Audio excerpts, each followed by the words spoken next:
والله خلقكم وما تعملون.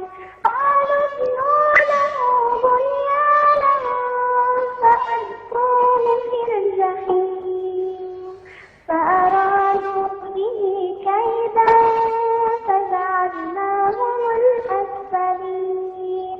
وقال إني ذاهب إلى ربي سيهدين. رب هب لي من الصالحين.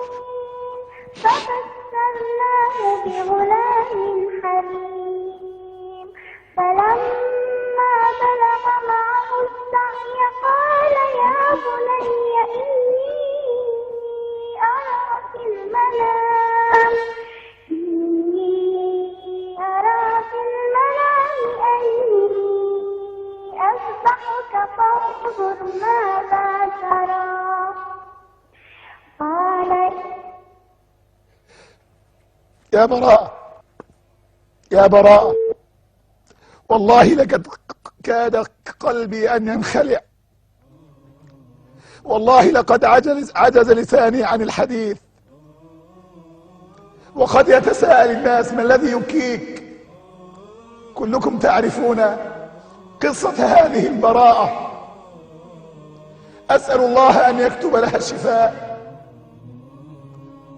لأنها تحفظ كتاب الله كاملا.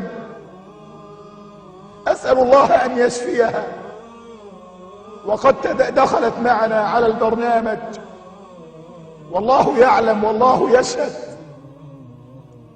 بأنني لأول مرة في حياتي أبكي من قلبي، والله يشهد على ذلك، لأننا نتحدث في الرضا بقضاء الله تعالى وقدره، وهذا هو قضاء الله، وهذه هي إرادة الله، فلا راد لحكمه ولا معقب لقضائه. اصبري على أمر الله يا براءة. أسأل الله أن يشفيك وأن يشفي كل مريض مسلم بحق لا إله إلا الله.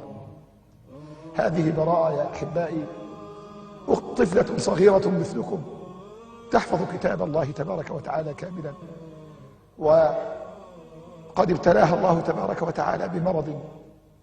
ادعوا لها أن يشفيها الله تبارك وتعالى، وأن يشفي الله كل مريض مسلم.